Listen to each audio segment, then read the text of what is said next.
ఈరోజే రెండవ శ్రావణ బుధవారం, పైగా త్రయోదశి తిథితో కలిసి వచ్చింది. శ్రావణ మాసంలో రోజుకు ప్రత్యేక పూజలు, ప్రత్యేక స్తోత్ర పారాయణలు జరుగుతాయి. ఇక శ్రావణ బుధవారం ఈరోజు ప్రత్యేకంగా వినాయకుడిని, అదేవిధంగా బుధుణ్ణి పూజించాలి. ఈరోజు బుధుణ్ణి ఆరాధించడం వల్ల శాంతి చేకూరుతుంది, విద్యలో అభివృద్ధి కలుగుతుంది. ఈరోజు తప్పనిసరిగా రామరక్ష స్తోత్రాన్ని పఠించండి. మరి ఎంతో విశేషమైన ఈరోజు ఈ కథను వింటే చాలు, ఆ వినాయకుడి సంపూర్ణ అనుగ్రహం కలుగుతుంది. మరి ఆ కథ ఏంటో ఇప్పుడు ఈ వీడియోలో తెలుసుకుందాం. ఇది మహాభారతంలోని కథ. చిరంజీవి అయిన మార్కండేయ మహర్షి వద్ద పుణ్యకథలు విన్న తర్వాత ధర్మాత్ములైన పాండవులు, పరమ సాధ్వి అయిన ద్రౌపదీదేవి, పురోహితుడైన దొమ్మిలవారు ద్వైతవనానికి చేరుకున్నారు. అక్కడ ఉండగా ఒకరోజు ఒకానొక భూసురోత్తముడు పరుగులు పెడుతూ వచ్చి ఇలా పలికాడు: ఓ ధర్మనందన, యజ్ఞార్థం నేను నిప్పు పుట్టించడు కొయ్య అరణ్యం నుంచి కొనివచ్చి వాటిని ఒక తరు శాఖ మీద పెట్టి మిగిలిన ఏర్పాట్లు చేస్తూ ఉండగా ఒక జింక ఎక్కడి నుంచో పరుగు పరుగున వచ్చి ఆ వృక్షం పక్కగా వెళ్ళినంత దాని కొమ్ములకు నా అరణి చిక్కుకుంది. అలా నా అరణి తీసుకుని ఆ జింక మళ్ళీ అడవిలోకి పారిపోయింది. నా నిత్య కర్మకు అంతరాయం కలగకుండా నా అరణి తెచ్చి కాపాడు అని వేడుకున్నాడు. ఆర్తరక్షణే ప్రథమ కర్తవ్యం అని భావించే ధర్మజుడు వెంటనే తన విల్లందుకుని తన తమ్ములతో పాటు ఆ జింక వెళ్ళిన వైపు పరుగు తీశాడు. అద్భుత వేగంతో పోతున్న ఆ జింక ఎంత ప్రయత్నించినా వారికి చిక్కలేదు. అలా ఎంతో దూరం ఆ జింక వెనకాల పరిగెట్టారు పాండవులు. తీవ్రమైన అలసట, దప్పిక వారిని బాధించాయి. అయినా కర్తవ్య పాలనార్థం జింకను వెంబడిస్తూనే ఉన్నారు. చివరికి వారు దట్టమైన అడవి లోపలికి చేరుకున్నారు. అక్కడ ఆ జింక కనుమరుగు అయిపోయింది. మానవ ప్రయత్నం విఫలం కాగా ఎంతో శ్రమతో ఆయాసపడుతున్న పాండవులు ఒక పెద్ద మర్రి చెట్టు కింద విశ్రాంతి తీసుకున్నారు. అప్పుడు నకులుడు ధర్మరాజుతో ఇలా అన్నాడు: నిరంతరము సత్య మార్గాన్ని అనుసరిస్తూ ధర్మం తప్పకుండా చరించే మనకు ఈ దుర్గతి ఎందుకు పట్టిందో. ఒక జింకను పట్టి ఆ బ్రాహ్మణుడి అరణి తిరిగి ఇవ్వలేకపోతున్నామే, హతవిధి అన్నాడు. అది విని ప్రాజ్ఞుడైన యుధిష్ఠిరుడు ఇలా సమాధానం చెప్పాడు: నాయనా, సుఖము దుఃఖము మనం పూర్వం చేసిన కర్మ బట్టే ఉంటాయి. సత్కర్మలకు సత్ఫలితము, దుష్టకర్మలకు దుఃఖము తప్పదు. చేసిన కర్మ చెడని పదార్థం, కర్మ వశముగా కాక ఏదీ జరగదు.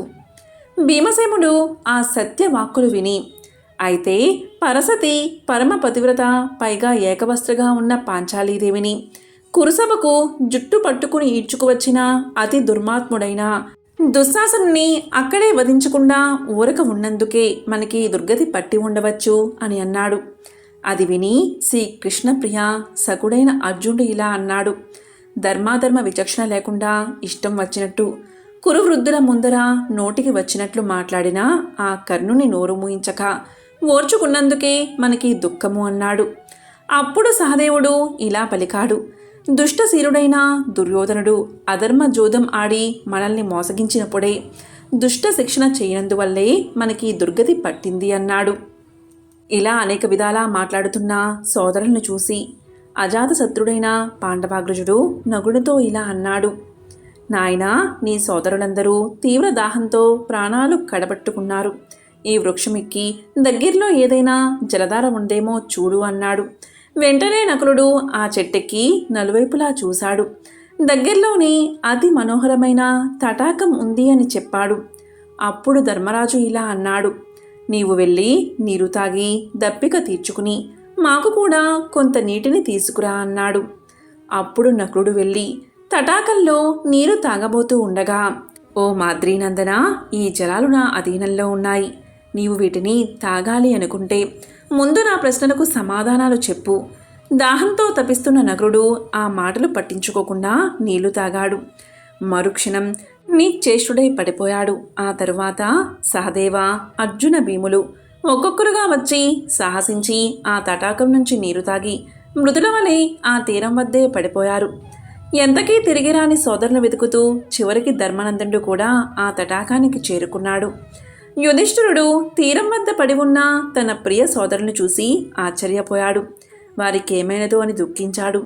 అసమాన సూర్యులు, వీరాది వీరులైన ఆ నలుగురు ఏ కారణంగా ఈ స్థితిలో ఉన్నారో అని బాధపడ్డాడు.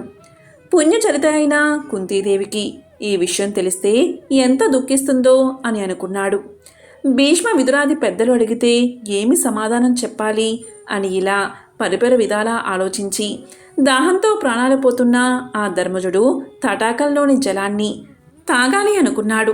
మరలా ఆ అశరీరవాణి ఇలా అంది, నీ సోదరులు సాహసించి ఈ నీరు తాగి మరణించారు. నీవీ నీరు తాగాలి అంటే నా ప్రశ్నకు విమల బుద్ధితో సమాధానాలు చెప్పాలి అని. అయ్యా, నీవు శివుడువో, అగ్నిదేవుడువో, వాయుదేవుడువో, లేక ఇంద్రుడువో? ఇట్టి అజేయులకు ఈ స్థితిని ఇంకెవరు కల్పించగలరు?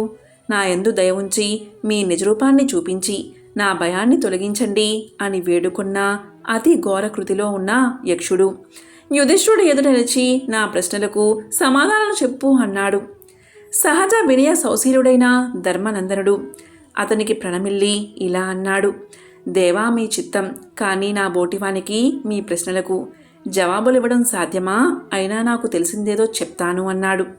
ఆ యక్షుని ప్రశ్నలకు ధర్మజుడు అద్భుత రీతిలో ఉత్తర్వులు ఇచ్చాడు. సంతృప్తుడైన యక్షుడు, మహాత్మా, నా ప్రశ్నలన్నిటికీ నీవు సదుత్తరములు ఇచ్చి నన్ను మెప్పించావు. నీ తమ్ములలో ఒకని ప్రాణాలు నీకు ఇస్తాను, కోరుకో అని వరాన్ని ఇచ్చాడు. శ్యామాంగుడైన నకులుణ్ణి బతికించమని ధర్మరాజు కోరగా యక్షుడు ఆశ్చర్యంగా ఇలా అన్నాడు, భీమార్జునులు అతి భీమబలులు. భీమసేనుడు అతని భుజబలముచే నిన్ను నీ సోదరులను అనేకసార్లు మత్సరముచే చంపాలనుకున్న దుర్యోధుని కుయుక్తుల నుంచి కాపాడాడు. ఇక అర్జునుడికి సాటి రాగల వీరుడు ఈ లోకంలోనే లేడు.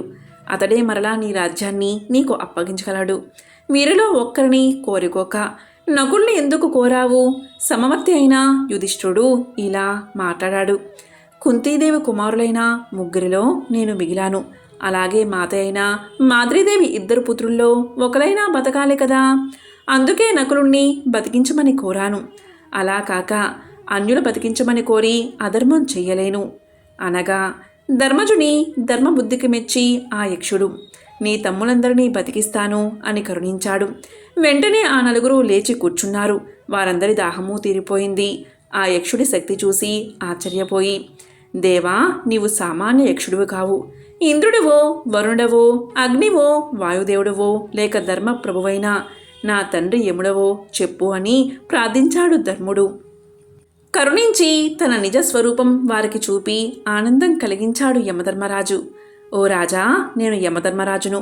సత్యము, శౌచము, దయ, దానం, తపం, సమము, దాంతి, యశము, జ్ఞానము, యుక్తి నా మూర్తులు.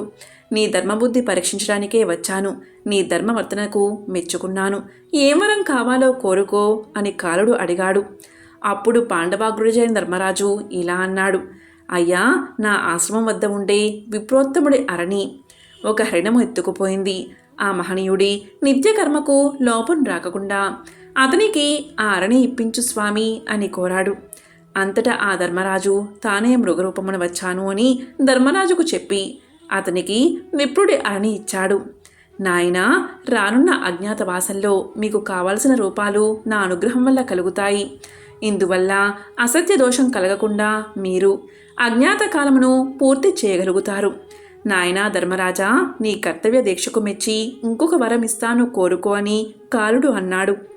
అప్పుడు ధర్మనందనుడు, స్వామి, నీ అనుగ్రహం కన్నా నాకు కావలసిందేమున్న నా మనసులో అప్పుడు క్రోధమోహాలు రాకుండా ఎల్లప్పుడూ ధర్మ మార్గాన ఉండేటట్టు ఆశీర్వదించండి అని కోరాడు. అలాగే దీవించి యముడు అదృశ్యమయ్యాక పాండవులు ఆశ్రమం చేరి భూసురుడుకు అరణి ఇచ్చి ఆనందంగా ఉండసాగారు.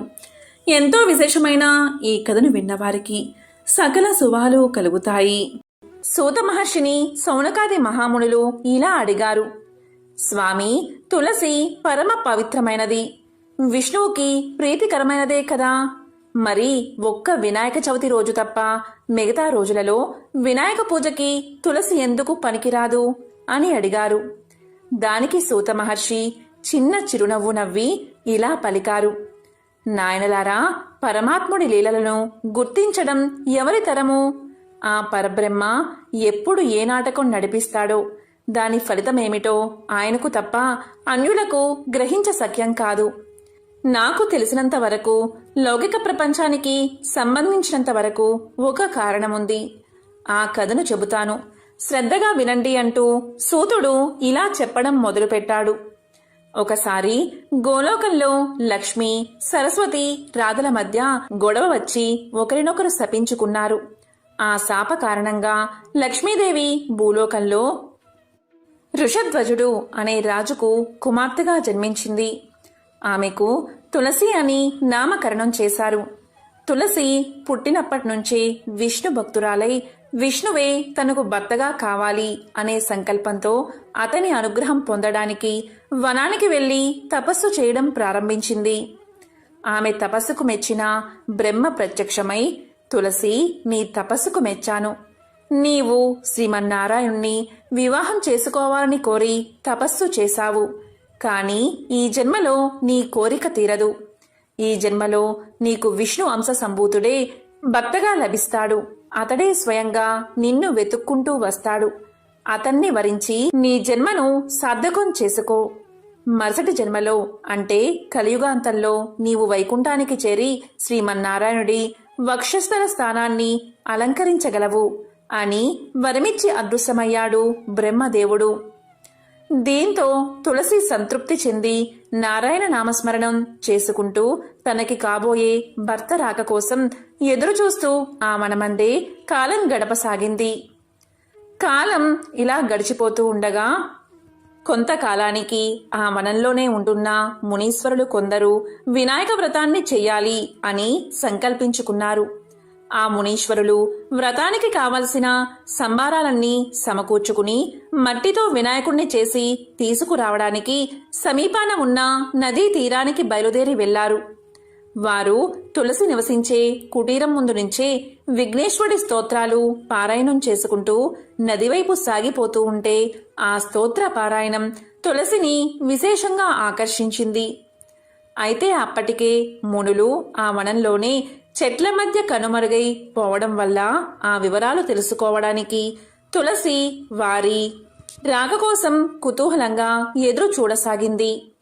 మునీశ్వరులు నదీ తీరానికి చేరుకుని నదిలో పవిత్ర స్నానాలు ఆచరించి ఆ తరువాత వేదోక్తంగా నదిలో నుంచి మట్టిని తీసి వేద పఠనం చేస్తూ మట్టితో వినాయకుణ్ణి తయారు చేశారు. ఆ తరువాత వేద మంత్రాలతో ఊరేగింపుగా వినాయకుణ్ణి తీసుకుని ఆశ్రమ ప్రాంతానికి బయలుదేరారు.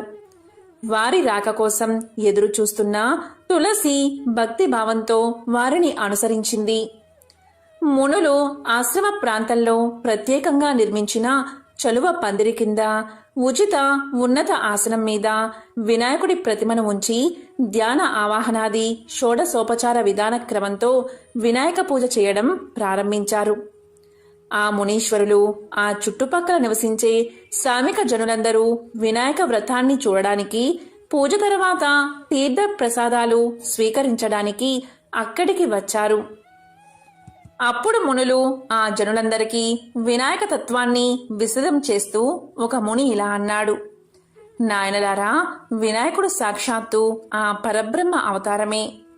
విష్ణువు అంటే వ్యాపించినది అని అర్థం. అంటే సర్వత్రా ఉండేది. ఇందుగలడు ఇందు లేడని సందేహం వలదు. చక్రి సర్వభగతుండు అన్నట్లు ఆ విష్ణువే పృథ్వీ రూపాన్ని దాల్చాడు. ఆ ప్రకృతిలో పురుషుడైన పరమేశ్వర తత్వం చేరడం వల్ల పరబ్రహ్మ ఈ విఘ్నేశ్వరుడుగా రూపంగా అవతరించాడు. కనుక విష్ణువు ఇతడే, శివుడు ఇతడే, శివకేశవులకు మూలమైన ఆ పరబ్రహ్మం కూడా ఇతడే అని వివరించి చెప్పాడు. విష్ణువే విఘ్నేశ్వరుడు అన్న భావం తులసి మదిలో బలంగా నాటుకుపోయింది. బ్రహ్మ వరాన్ని అనుసరించి ఈ జన్మలో విష్ణు అంశ సంభూతుడు తనని వెతుక్కుంటూ వచ్చి వివాహం చేసుకోవాలి. తులసి అలాగే భావించి తానున్న స్థలం, సమయం, సందర్భం గ్రహించకుండా మోహావేశంతో పరిగెత్తుకుంటూ వెళ్లి విగ్రహ రూపంలోనే విఘ్నేశ్వరుణ్ణి సమీపించి, స్వామి, జన్మ జన్మలకు నీవే నా భర్తవి, నేనే నీ అర్ధాంగిని, నన్ను అనుగ్రహించు, వరించు, ఇదిగో నా వరమాల అంటూ తన్మయత్వంతో పూలమాల తీసి వినాయకుడి మెడలో వెయ్యబోయింది. మరుక్షణం వినాయకుడి అభయహస్తం నిజ రూపాన్ని దాల్చి మాల వేస్తున్న తులసి చేతిని పట్టి వారిస్తూ ఇలా అన్నాడు. ఆగు తులసి, మోహావేశంతో తొందరపడకు, నేను నీ భర్తని కాదు అని వారించాడు. విఘ్నేశ్వరుడి వరదహస్తం మాత్రమే నిజ రూపం దాల్చడం, మిగతాదంతా మృత్తికా రూపంలో ఉండగా స్వామి నోటి నుంచి మాటలు రావడం చూసి స్వామి మహత్తును కల్లారా చూసిన మునులు, భక్తజనులు ఆశ్చర్యపోయారు. కాని తులసి మాత్రం తన మోహావేశంలో నుంచి బయటపడలేదు. విఘ్నేశ్వరుడి విగ్రహంలో విష్ణువే ఆమె కళ్ళకు దర్శనమిస్తున్నాడు. స్వామి, నన్ను వారించకండి.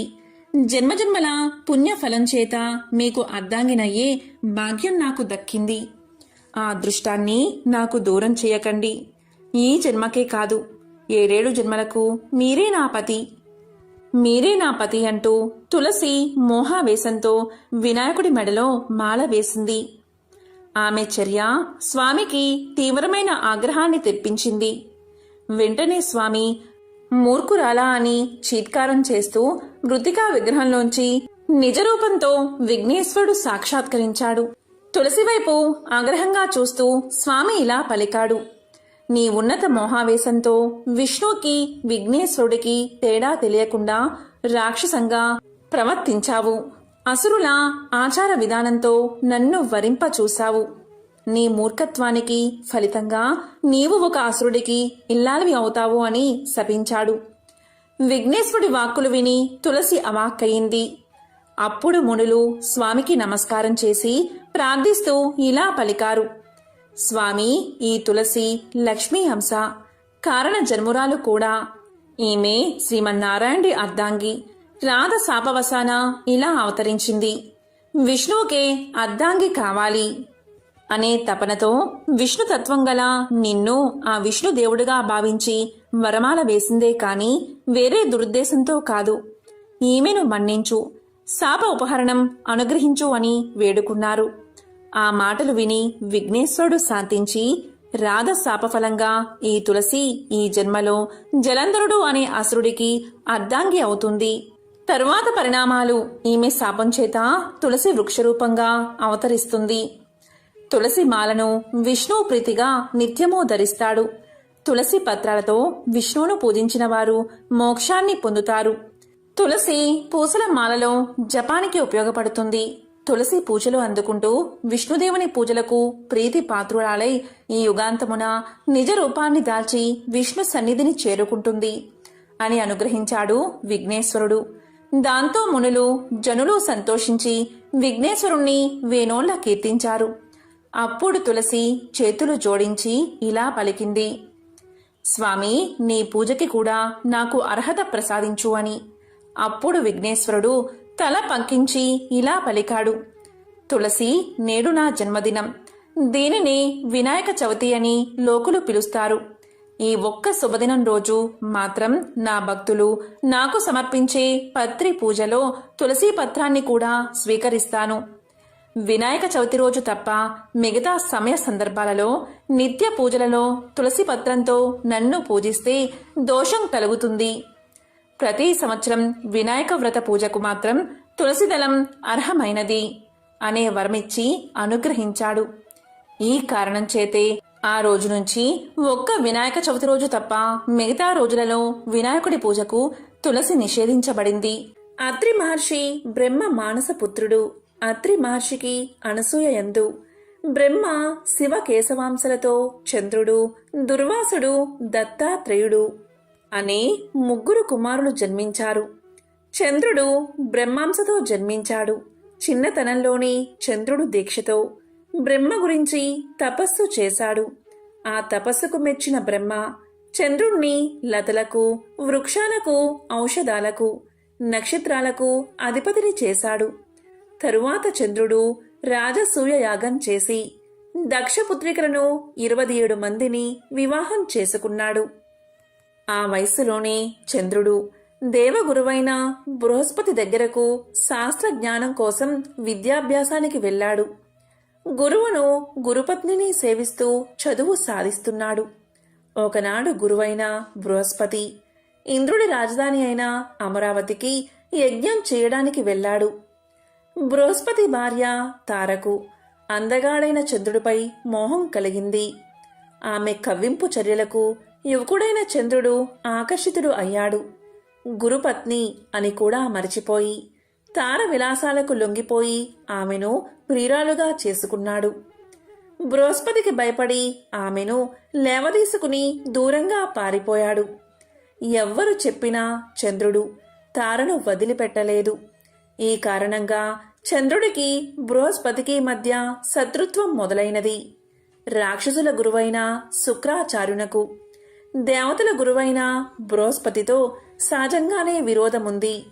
అందువల్ల శుక్రాచార్యులు రాక్షస వీరులు కలిసి చంద్రుడి పక్షం చేరి బృహస్పతిని ఎదిరించారు. దేవేంద్రుడు దేవతలతో కలిసి బృహస్పతికి అండగా నిలిచాడు. తార విషయంగా రెండు వర్గాల మధ్య పెద్ద యుద్ధమే జరిగింది. రెండు పక్షాలలో చాలామంది మరణించారు. బృహస్పతి తండ్రి అయిన అంగీరసుడు ఈ సమస్యను ఎలా అయినా పరిష్కరించమని బ్రహ్మదేవుణ్ణి శరణు వేడుకున్నాడు. అప్పుడు బ్రహ్మదేవుడు వచ్చి చంద్రుణ్ణి మందలించి తారను బృహస్పతికి అప్పగించాడు. అప్పుడు బృహస్పతి తారతో ఇలా అన్నాడు: ఓ అపవిత్రురాలా, సిగ్గులేక వేసేలాగా అధర్మంగా ఆ చంద్రుడి వల్ల గర్భాన్ని తెచ్చుకున్నావు. ఆ గర్భం దించుకో అన్నాడు. అయినా తార వినకుండా చక్కటి బంగారు రంగుగల అందమైన బాలుణ్ణి ప్రసవించింది. ఆ శిశువు దివ్య తేజో విలాసుడై మోహనాకారంతో ఉన్నాడు. ఆ బాలుణ్ణి చూసిన తర్వాత బృహస్పతి, చంద్రుడు ఆ బిడ్డ నాది అంటే నాదని వాదులాడుకున్నారు.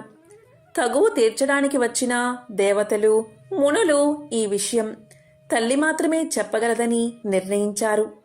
అప్పుడు బ్రహ్మదేవుడు తారను ఒంటరిగా పిలిచి ఆ బాలుడి తండ్రి ఎవరో చెప్పమన్నాడు. దానికి తార సిగ్గుపడుతూ ఆ బాలుడు తనకు చంద్రుడి వల్ల పుట్టాడని తెలియచేసింది. అప్పుడు బ్రహ్మ ఆ బాలుడికి బుధుడు అని నామకరణం చేసి చంద్రుడికి అప్పగించాడు. కుమారుణ్ణి తన ఇంటికి తెచ్చుకున్న చంద్రుడి ఆనందానికి హద్దులు లేవు. ఆ బాలుణ్ణి తన భార్య అయిన రోహిణి చేతిలో పెట్టాడు. రోహిణి బుధుణ్ణి చాలా ప్రేమగా పెంచింది. బుధుడు చిన్నతనం నుంచి బుద్ధిమంతుడు అనే పేరు తెచ్చుకున్నాడు. పెరిగి పెద్దవాడై తపస్సు చేసి అధిక తేజోమూర్తి అయి గ్రహమండలంలో చోటు సంపాదించుకున్నాడు. సూర్య భగవానుడికి విశ్వకర్మ కుమార్తె సంజ్ఞ వల్ల వైవస్వతుడు జన్మించాడు. ఆయన 7వ మనువుగా ప్రసిద్ధుడు. వైవస్వత మనువుకి 9 కొడుకులు. వారు వివిధ భూమండలాలకు పరిపాలకులుగా నియమితులయ్యారు. వైవస్వతుడు మరలా భాగ్యవంతుడైన ఇంకొక పుత్ర సంతానం కోసం పుత్ర కామేష్టి యాగం చేశాడు. యాగం చేసేటప్పుడు మనువు భార్య రోతను ఆశ్రయించి కూతురు పుట్టేటట్లు చేయమని కోరి వ్రతాన్ని ఆచరించింది. హోత యజ్ఞకుండాన్ని సమీపించి కూతురు కలుగుగాక అని చెప్పి హవిస్సును సమర్పించాడు. హోత చేసిన ఈ చర్య వల్ల పుత్రునకు బదులుగా ఒక పుత్రిక జన్మించింది. ఆమె ఇలా: కొడుకు కావాలని యజ్ఞం చేస్తే కూతురు ఎందుకు పుట్టిందో తెలుసుకోవాలని మనువు వశిష్ఠుడు వద్దకు వెళ్లి అడిగాడు. వశిష్ఠుడు దివ్య దృష్టితో జరిగింది తెలుసుకున్నాడు. అప్పుడు వశిష్ఠుడు ఇలా చెప్పాడు: రాజా, హోత చేసిన తప్పు వల్ల ఇలా జరిగింది. అయినా నువ్వు విచారించకు, నేను పరిష్కారాన్ని ఆలోచిస్తాను అన్నాడు వశిష్ఠుడు. పూజ్యుడైన వశిష్ఠుడు మనువు కూతురు మగతనం కోసం ఏకాగ్ర చిత్తంతో శ్రీహరిని ప్రార్థించాడు.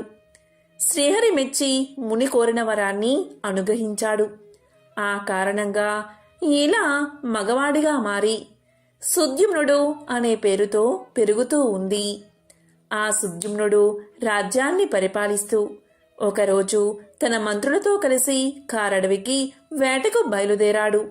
క్రూర జంతువులు వేటాడుతూ ఉత్తర దిక్కుగా వెళ్లి మేరుపర్వతం దగ్గరున్న కుమారవనం చేరాడు సుద్యుమ్నుడు. ఆ కుమారవనంలో పార్వతీ పరమేశ్వరులు ఏకాంతంగా విహరిస్తూ ఉంటారు.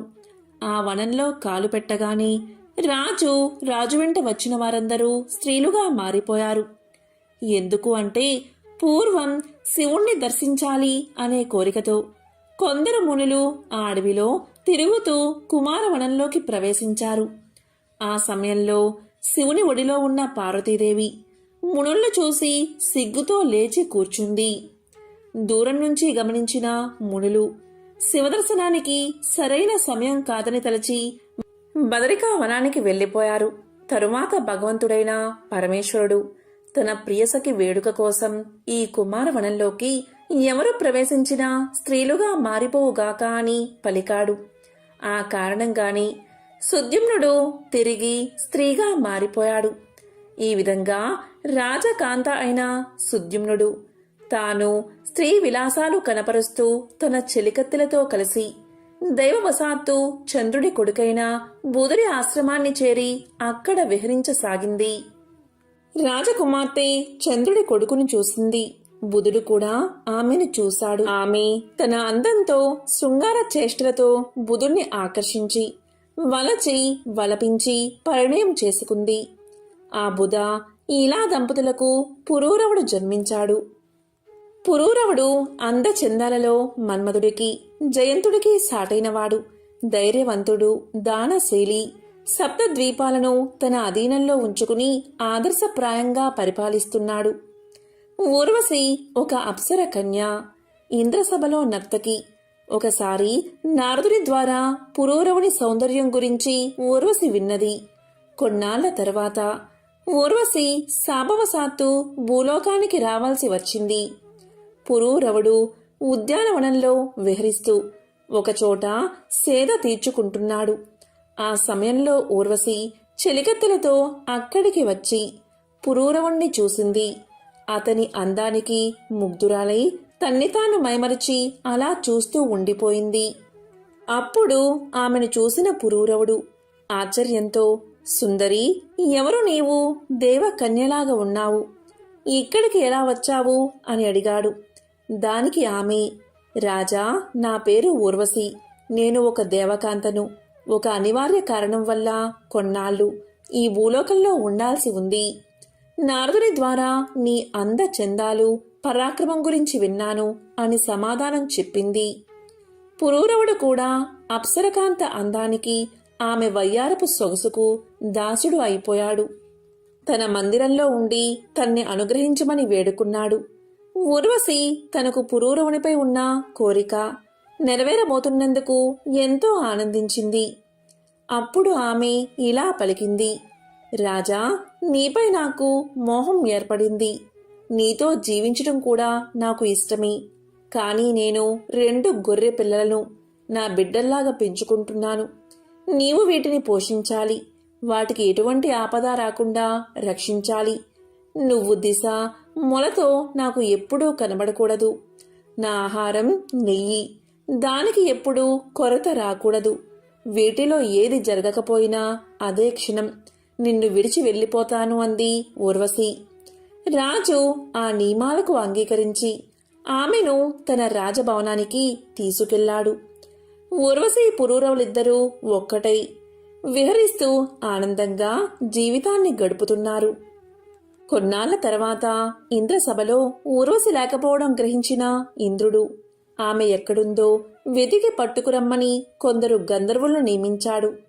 వారు నడిరాత్రి భూలోకం వచ్చి ఊర్వశి పెంచుకుంటున్న గొర్రెలను పట్టుకున్నారు.